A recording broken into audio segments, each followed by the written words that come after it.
So we've just heard a panel about some of the difficulties in the distribution marketplace and how it can sometimes be an agonizing feeling to have distribution taken out of your hands. Well, in this next session, we're going to hear from someone who's going to talk about putting your distribution back into your own hands and talking about some success stories of other filmmakers that have done that. Our speaker is Peter Broderick, who is a distribution strategist. He's been on this stage before at our industry conference. Every few years, I like to have him back to bring us the latest on the front lines of what people are doing in different forms of self-distribution. So if you don't know what a distribution strategist is, you're about to find out. Please welcome Peter Broderick.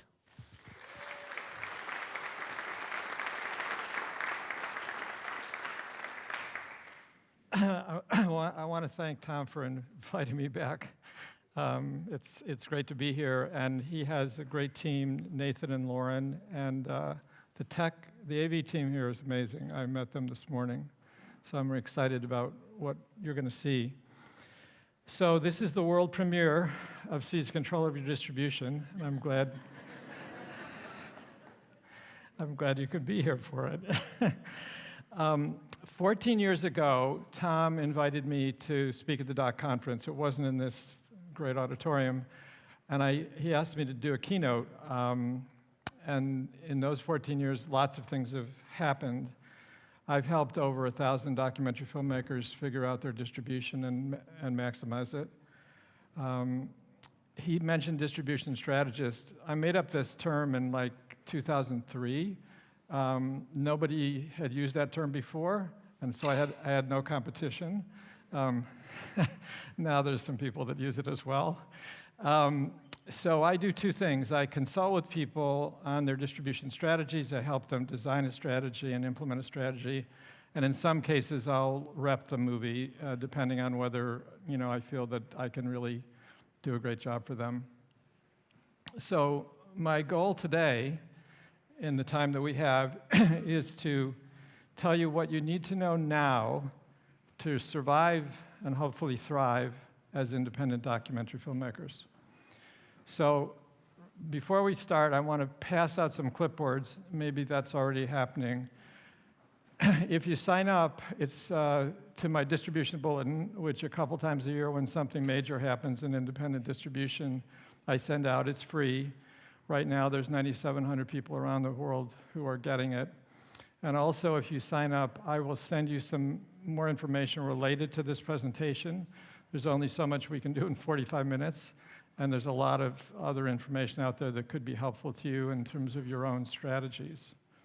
So let me start by asking a question. I don't know if I can see how well I can see everybody, but if you're a filmmaker who's had a film in distribution in the last 2 years with a distributor, can you raise your hand?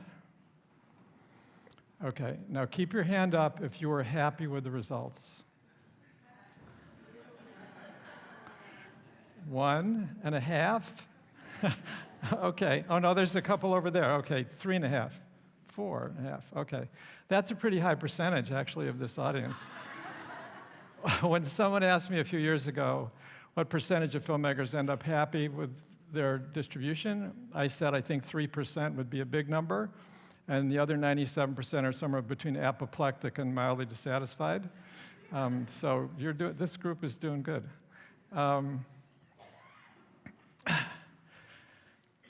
So the first sentence, or the first two sentences I'm about to say, I think are the most important things in this presentation. Distribution control is as important as creative control. Distribution control is not a concept that a lot of people have, but it's more and more important, and particularly in this new world of distribution, which is blooming now as the old world of distribution is crumbling before our eyes. So for years, independent filmmakers have hired agents, reps, and attorneys to give away control of their distribution. And the way that works is they're hoping to make an all-rights deal.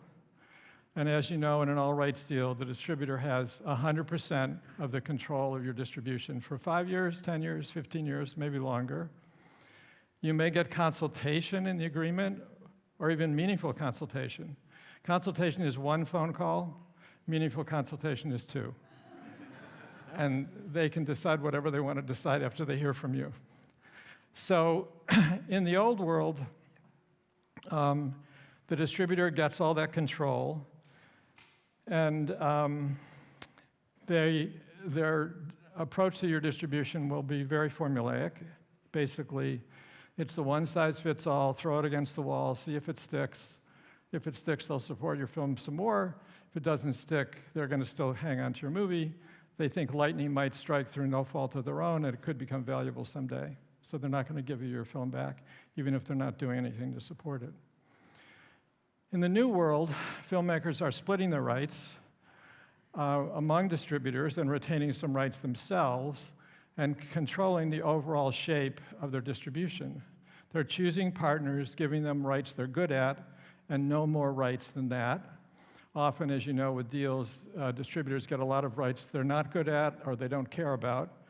And I want to make sure that if you're giving rights to anybody, those are rights that they can really do a good job with. So this is not self-distribution, although I'm going to give you some examples of self-distribution that were pretty amazing in recent years. So a lot's changed in the 14 years since I did the keynote, and I'm going to just give you a quick overview of what's old and what's new.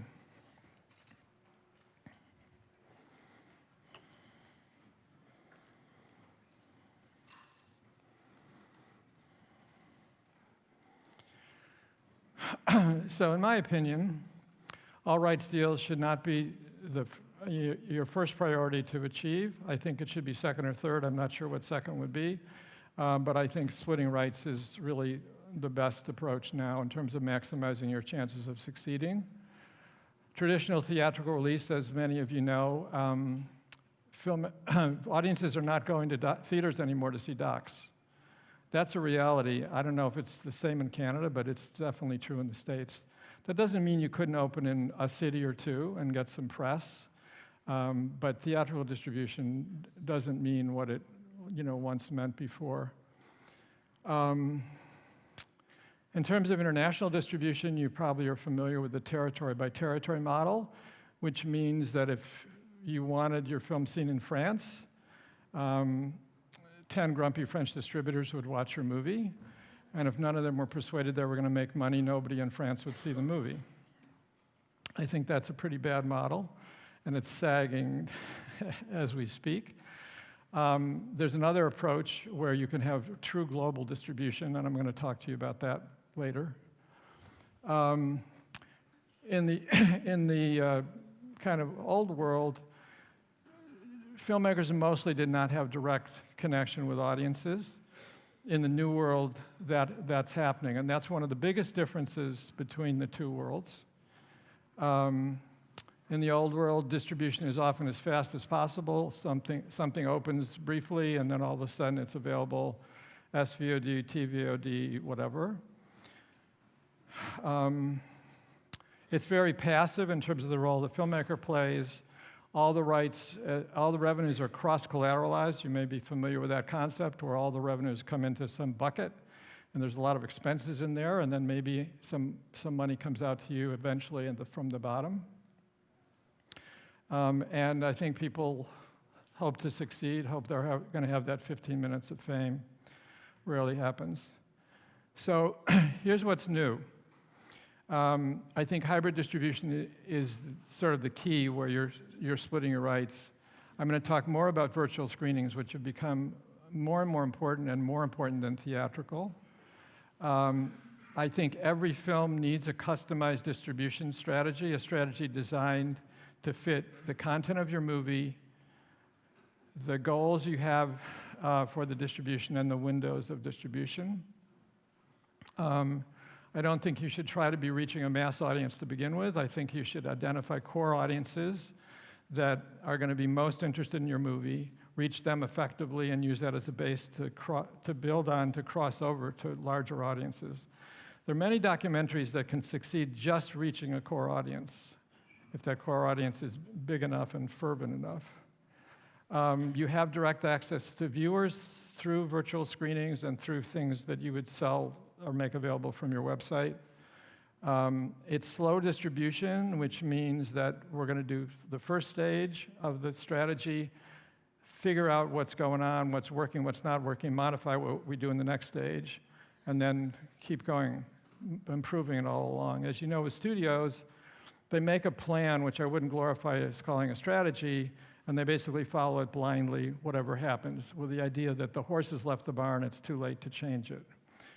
I want you to have a flexible strategy that you can improve as you go.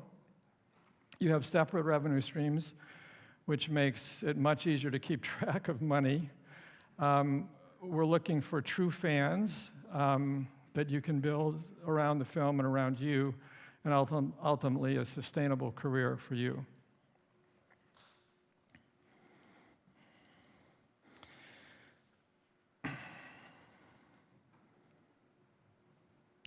Okay, here's a tale of two Sundances, 2019 and 2023. 2019, sales were incredible for docs and fiction films. The percentage of docs that sold at Sundance might have been the highest ever. The streamers were really interested in acquiring films, and some of them were, knocked down the house. For example, a political film, Netflix paid $10 million for it. Even controversial celebrity docs were in demand. And there was this idea that a golden age was dawning. Well, here we are 4 years later in Park City. There's 12 US films in documentary competition. There is not a single sale at Sundance.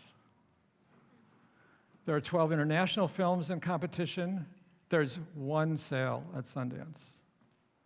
The streamers bought nothing. They're not interested in political movies. They're not interested in controversial movies. They're not interested in risk-taking movies.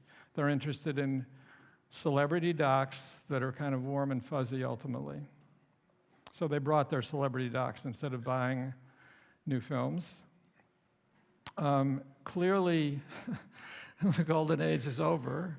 I'm not saying there's a dark age, because I actually think there's what's going on, which I'm going to talk about next, is really exciting. But people left Sundance, and as they learned more about what happened or didn't happen there, gloom and doom was basically how people were feeling. Okay. So I'm going to give you 10 suggestions about how to maximize your distribution, and this is in this new world, in this moment. A lot of times filmmakers are stuck looking backwards, remembering a success they had 3 years ago or 4 years ago. Distributors are even worse, and entertainment attorneys are even worse. So the normal entertainment attorney, and I can speak to this because I'm an attorney in a former life, the normal entertainment attorney is going to give you a deal that's 6 years out of date. If they can do 5 years out of date, they're doing better. I recently gave a webinar for attorneys in New York, and they'd never heard of virtual screenings. It was really kind of amazing. But they seemed interested in learning about them and interested in figuring out language that they could incorporate in their deals. Okay, so the first point is keep control over distribution. And, you can seize it, but keep it. I want you to have a customized and proactive strategy that's suited to your film and your audiences. Obviously, if you're holding on to your rights, you can split them. The importance of partnerships is really great. So partnerships with nonprofit organizations, foundations, government agencies, in some cases companies, can make a huge difference in the life of your movie. And I would say that in many cases, those partners are going to be more significant than your distributors. I'm not saying you shouldn't have distributors, but those partners can work together with you and provide in-kind support, sometimes financial support. You need a skilled team and you need a budget To do hybrid distribution right, to cash flow distribution, I would say you'd need $25,000 to $50,000. That's a general framework, but I think it's right. So a one-man band or a one-woman band strategy does not work. You need other people to help you. Maybe they're part-time, maybe they're only on working with you for a certain period of time, but you need a team. We've talked about core audiences briefly. I'll come back to that. I want you to refine your strategy window by window. We've talked about that. Okay, revenues. So educational distribution, which I now call institutional distribution because it's not just colleges, universities, and libraries. It's nonprofit organizations, it's foundations, it's government agencies, it's companies. So this is kind of educational distribution 2.0. It can be a really significant source of revenue and impact. And in a number of cases of filmmakers that I'm working with, these revenues are the biggest source of revenue of all the revenue streams. And then direct sales or direct sales off your website. So any deal you make, you need to retain the right to sell your film directly from your website, digitally, and if there's any people that want DVDs, you could do that too. And then this is the overall idea, building an audience around that film and then around you. And I want you to be able to take that audience with you as you move forward in your career. I would say having a personal audience correlates with sustainable career better than almost anything else. Okay, so here you are, spectrum of distribution from formulaic to customized. That's an independent filmmaker moving gradually toward customized, moving gradually into the new world of distribution.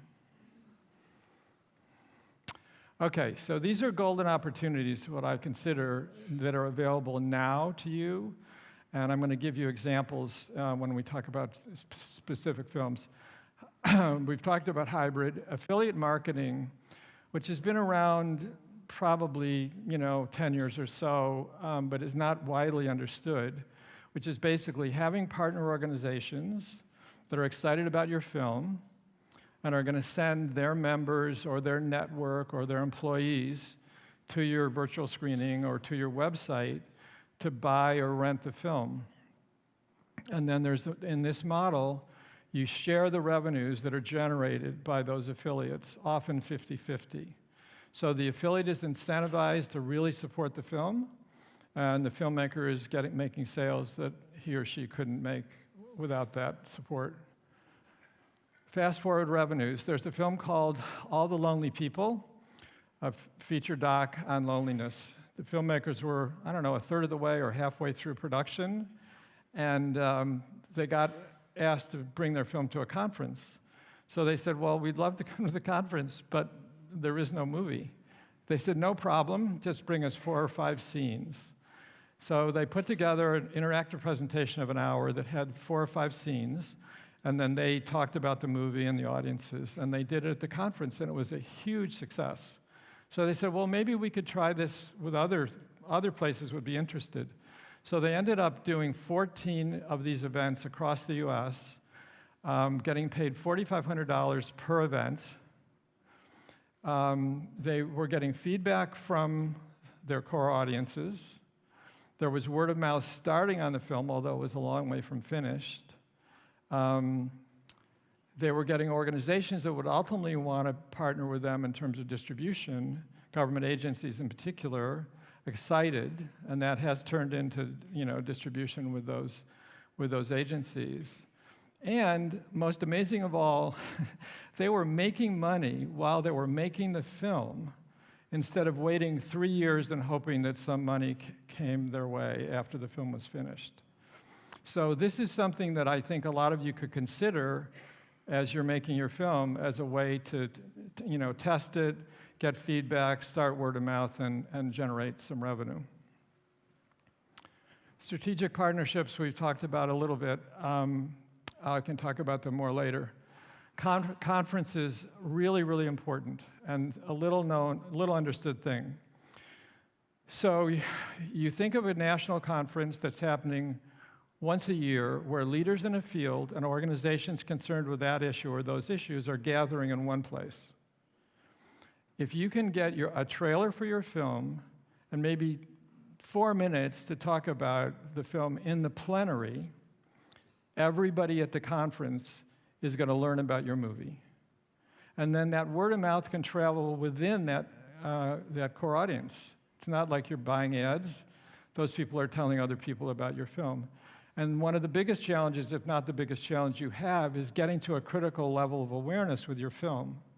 So conferences are an amazing way to do it. And a lot of the films I've worked with have developed a conference strategy. You can get paid to speak at the conference. It could be a keynote. You could get $10,000. You could get a screening fee just for the trailer of $2,500. Or you could get paid nothing, but it's an invaluable opportunity that's going to be paying off for years to come. Okay, PBS and underwriting. Now, I know that you have public television here that's different than PBS, but if you're interested in the US, there's a whole new approach to public television that independent filmmakers are doing. So there's Independent Lens and POV, which are the leading doc series. But as good as they are, they're primarily showing films that have already gotten some financing from PBS through ITVS. So with Independent Lens, I think last year there were 24 programs, 21 of which had come through the PBS system in some way, so that only left room for 3 acquisitions. So now there's another approach. There's 3 organizations, PBS Plus, APT, and NETA, N-E-T-A, which provide programs to stations for free. Can you say those names again? PBS Plus, APT, which stands for American Public Television, and NETA, which is N-E-T-A, which stands for National Educational Telecommunications Association. So they can provide your program to stations across the country. You might want to hire a station relations person to push it out so more stations will carry it. And the thing is, then you can keep all the money that comes from underwriting. So the way underwriting works, which is kind of a glorified, prettified version of sponsorship, at the beginning of a program it'll say, X Foundation is proud to present, and then the film will show up. And you can have 3 or 4 presenting organizations. And that money all goes to you. So recently, there's a number of cases where filmmakers have made over $100,000. There's a subset that have made over $200,000, one that made over $300,000, and another one that made almost $500,000 from underwriting. And that's more than you would get paid if you got a license fee from the prestigious series. So it's an alternative to consider. And it's very easy. With NETA, for example, you go to their website and you submit your film. And in a month, they're going to say whether or not they want it. It's not passed through 16 levels of consideration as some other series. Virtual screenings I want to talk more about, and global direct distribution as well. So, oops, I missed one thing. I'm going to go back. Where did it go? All right. So a few years ago, I was asked by a major Hollywood agency to come and speak to them about the future of distribution. I thought, well, is this ever going to be helpful to me? I thought probably not, but I thought it would be funny. So I went to the meeting. I walk in the room. The suits are sitting around the table. And I say, think of a spectrum of distribution from formulaic, where every film gets distributed the same way, to customized, where each film has its own strategy. The room gets immediately upset visually. I'm like, what's wrong? They say, we can't do customized. We're not set up to do customized. So I say, well, you don't have to do customized. It just works better. So that was a really interesting moment, because most of these organizations will never admit they can't do customized. They'll all pretend, oh, we can spread the word to the right organizations and people, and rarely is that true. Okay, so we did that already. Oh, I'm going backwards instead of forwards. Okay, sorry to repeat this.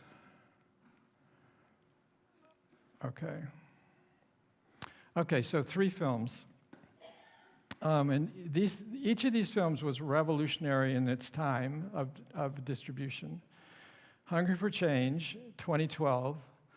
The filmmakers had made a film before called Food Matters. They're Australians, and the Food Matters had done extremely well. And I was consulting with the filmmakers and said, so we're going to do this new film, Hungry for Change, about healthy eating, and we're going to premiere it online for free, worldwide. I'm like, what? Okay, so here's what happened. They promoted the movie ahead of time. They built a core audience around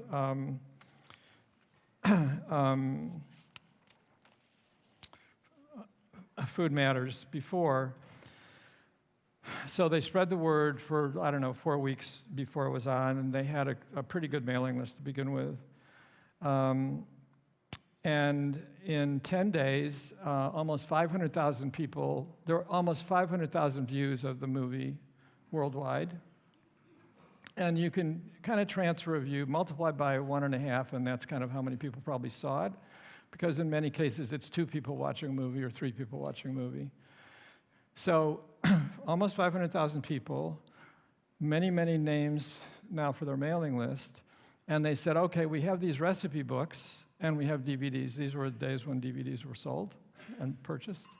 And in 2 weeks, overlapping the 10 days of the free screening, they sold over $1 million worth of recipe books and DVDs. And they expanded their mailing list hugely and kind of went on from there. So that was a kind of, really remarkable moment to me. Now let's go forward. This is a film called 5 Seasons. So now we're in 2020. It's a film about the world's greatest garden designer. And the film had traditional theatrical distribution before, and had done quite well in the US and pretty well in Australia. And then COVID comes along, and the filmmaker goes, I'm going to have to cancel the bookings that I have now, because there's no more physical screenings. What do I do? So he gets a phone call from Hauser and Wirth, which is the global art gallery company, and they say, we want to put your film online, premiere it online. So he thinks about it for about 10 minutes, and he goes, okay, let's do it. So shortly after Earth Day, the movie was made available free worldwide for 72 hours. In 72 hours, there were 1 million views, which I would assume is about 1.5 million people. In those 72 hours, he reached 30 times as big an audience as he had in the previous 2 years of traditional distribution. And it wasn't with a lot of publicity. Hauser and Wirth has a mailing list of 50,000 people worldwide. They let people know the thing was going to be on. I think they did a few Facebook ads, and there was maybe an article or 2 online, but not much. The movie went viral. And this is an interesting case where there's a core audience for the movie of people who are interested in gardening, but it turned out, as the filmmaker said, it jumped the fence. So people interested in architecture, design, fashion, and a lot of other things showed up, saw the movie, and then told other people about it. So the idea of having a 72-hour window when word can spread is what happened for that film. So it was, a remarkable success.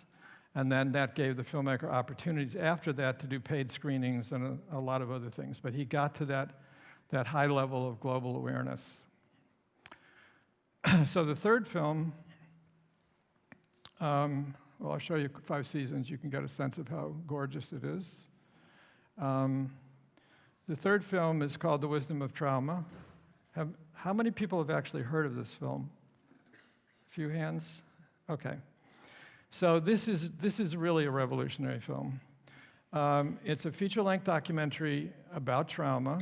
Gabor Mate, that's him, is the main character. He's written a lot of books and is known fairly widely. Filmmakers worked on the film for 3.5 years, and then they said, okay, now we got to figure out how to put it out. So they had a team of people they worked with regularly. They do a lot of online events. And they said, well, we have to add a marketing person. So they found a marketing person, a kind of conscious marketing person as opposed to the unconscious marketing people. He'd never done a film before. He'd done a lot of books. So they had a team. And then they said, okay, here's what we're going to do. We're going to create an online summit of 7 days about trauma. So leading authorities in trauma from around the world, we're going to do talks and discussions, and we're also going to make the film available. Recommended contribution of $20, and it was going to be available for 7 days. In 7 days, there were 4 million views, which probably translates to 6 million people. The donation model was brilliant because they let anybody who didn't donate see the movie as well. 2.5% of the people contributed between, I don't know, $1 and $189. You could get access to a course if you did that. They made so much money, they fully financed the film itself, and they fully financed their next film, which they're now making about collective trauma. It was available for 7 days. It went viral on the first day. They did a lot of Facebook ads, and they did a lot of affiliate marketing, and then there was a lot of word of mouth in those 7 days. Then the movie went dark for 6 weeks. Then it was available again for a week, and a lot of people, saw the movie and donated, and then dark again for 6 weeks, and then available one more time for a week. So what they did with those week runs was they created a sense of urgency. It wasn't like, oh, you can see this movie someday. It's like, you really need to see it now. And maybe we'll have time in the Q&A to talk about this, but I want you to understand the difference between creating a special event and where something's happening around the movie, and it's a unique way to experience the movie, and just a screening. So think special events, and that's a way to create urgency. If something's happening next Thursday, and there's going to be this amazing discussion, and you want to be part of that, you got to see it on Thursday, not wait till it shows up later in life. So with Wisdom of Trauma, they also wanted to make it really available worldwide. So they got it translated into 30 languages, and all those translations were donated by people in those countries. And they created 14 websites, which were entirely in different languages, so people could have total access to the movie. When it was all done, time went by, and then they made it available just from the website. And initially, 50 to 100,000 people were going to see the film every month. So you can imagine that was a lot of revenue. And this is the most amazing thing at all. That the film was seen in 236 countries and territories, and according to Google, there are 252 in the world. So that kind of breadth is amazing. Okay, so let's go into Q&A, and I have a couple more things that I can show you later if there's time. So if you want to raise your hand, and then we have mics floating around that someone could give you. Okay, here's a question over here.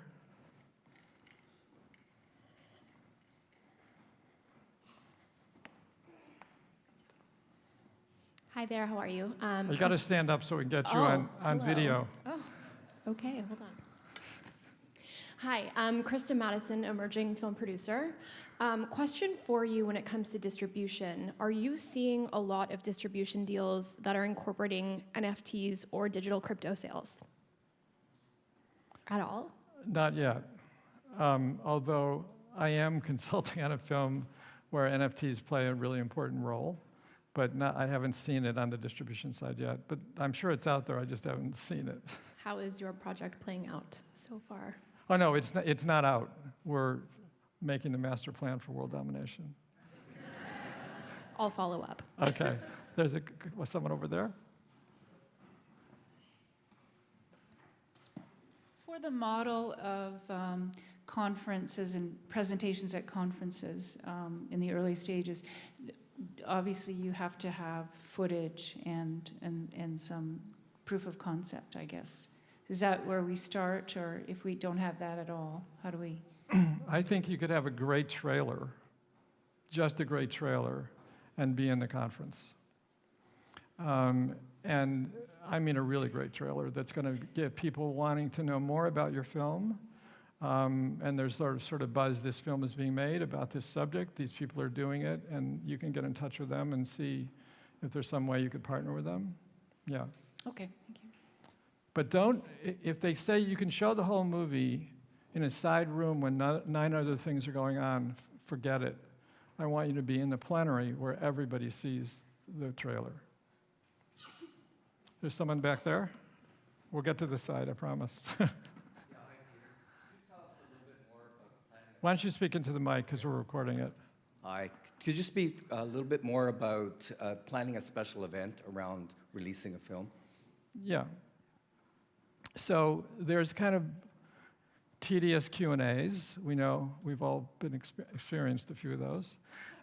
So you think about how you can have something that's exciting and that's genuinely interactive, where it isn't like people in the audience trying to stay awake while the wise people are speaking down to them.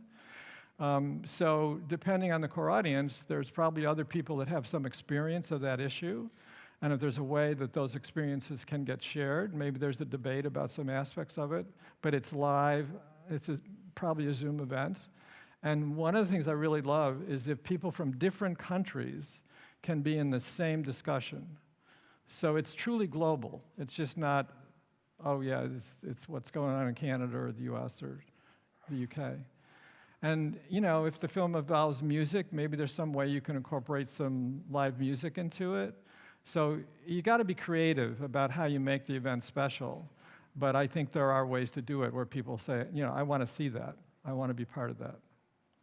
So let's go over here. So, okay, there's a hand back there. We'll get to the front. Yes. Can you stand up wherever you are? The mic is coming over slowly but surely. Neil Gibb. I used to be a filmmaker, and I am again. Great.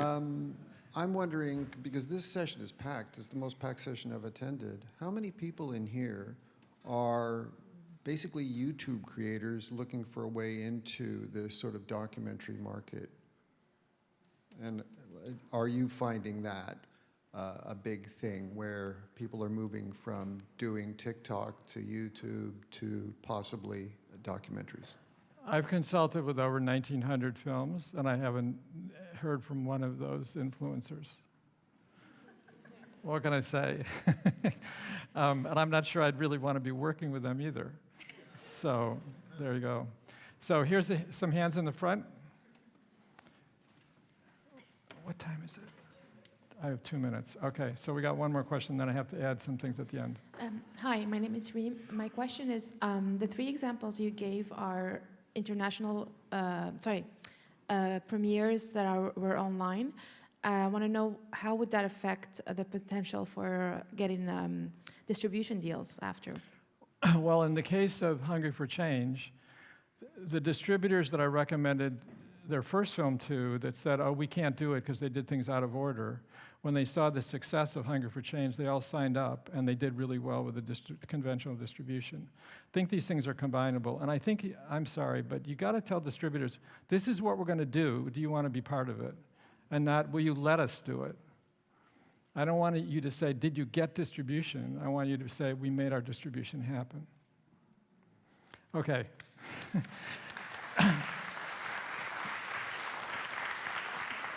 So let me just finish, jump through this. We don't have time to look at that.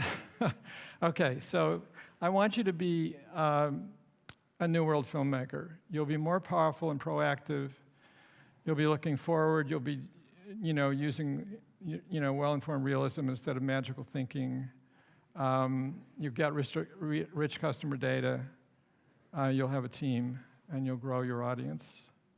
I'm going to skip that. And so I just think, it's an amazing time for you all because things are available now that weren't available 2 years ago and certainly weren't available before that. So I encourage you to look at these things. There's a lot of distribution bulletins on my website with case studies of these, all the 3 films I've talked about, I've done case studies of. So look forward, look around, don't just look backwards. And I hope this will take you to the stars.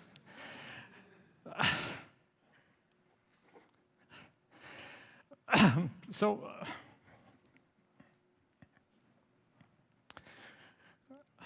one last thing. I'm obviously emotional. This presentation is dedicated to Just Search.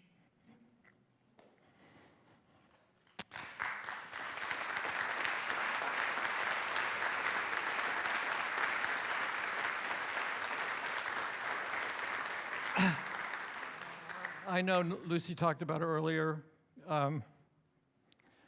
She was really a hero. And although she's not with us physically, her spirit lives on. Thank you.